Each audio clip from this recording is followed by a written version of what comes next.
جنت البقیع مدینہ سعودی عرب کا پہلا اسلامی قبرستان۔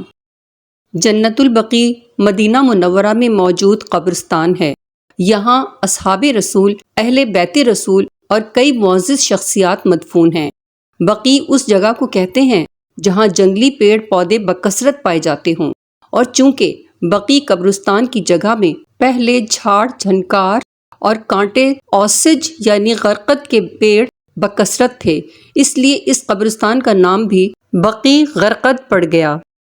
اس کا محل وقوع یہ ہے کہ یہ قبرستان مدینہ منورہ کی آبادی سے باہر مسجد نبوی کے مشرقی سمت میں واقع ہے۔ اس کے ارد گرد مکانات اور باغات تھے، اور تیسری صدی میں جو مدینہ منورہ کی فصیلی دیوار تعمیر ہوئی اس میں سے یہ ملا ہوا تھا۔ اس فصیل کی تجدیدات متعدد بار ہوئی ہیں، جن میں آخری تجدید عثمانی ترکی دور میں سلطان سلیمان قانونی کے زمانے میں ہوئی۔ پھر اس ملک میں امن و امان قائم ہو جانے کے بعد اس فصیلی دیوار کو منہدم کر دیا گیا۔ پھر مسجد نبوی کی آخری توسیع میں اس وقت قبرستان اور مسجد نبوی کے درمیان جو مکانات تھے ان سب کو منہدم کر دیا گیا۔ ان دنوں کے درمیان جو محلہ آباد تھا وہ اغوات کے نام سے مشہور تھا۔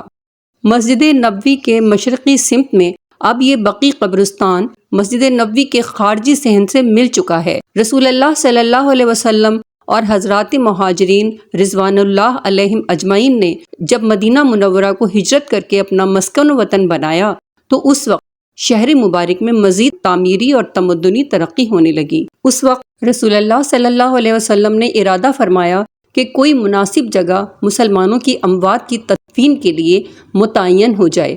اسی مقصد کے پیش نظر آپ صلی اللہ علیہ وسلم اس بقیع کی جگہ تشریف لائے تو ارشاد فرمایا، مجھے اس جگہ یعنی بقیع کا حکم قبرستان کے لیے دیا گیا ہے۔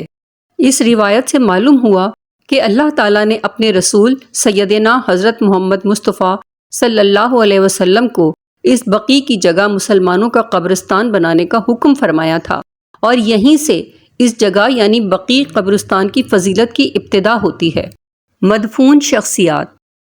اس قبرستان میں تقریباً 10,000 صحابہ، 9 امہات المومنین، اولاد محمد، اہل بیت، اولیاء اللہ، صوفیہ، علماء اور محدثین اور دیگر مدفون ہیں۔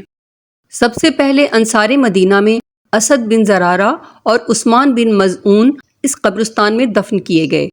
جنت البقیع میں قبروں پر ایسے کتبے یا نشانات نہیں تھے جن سے ابتدائی دفن شدہ شخصیات کا علم آسانی سے ہو سکے، لیکن بعد میں مورخین نے تاریخ کی روشنی میں کئی اہم شخصیات کی قبروں کی نشاندہی کی تھی، اور وقت گزرنے کے بعد جب زیادہ قبریں ہو گئیں تو بہت سے مزارات اور گنبد تعمیر کیے گئے جو پچھلی صدی تک باقی تھے، اور آل سعود نے یوم الہدم میں سب سنت و حدیث کو سامنے رکھ کر ختم کر دیے۔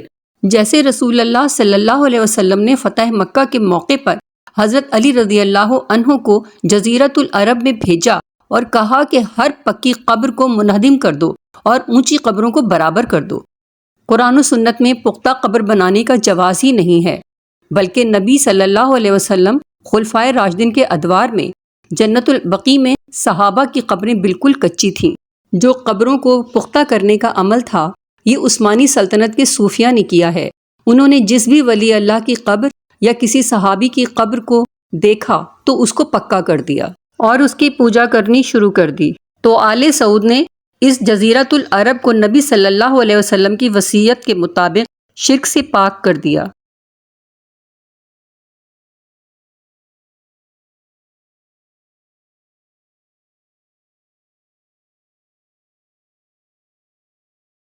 Thank you for watching. Please like, Share. Subscribe.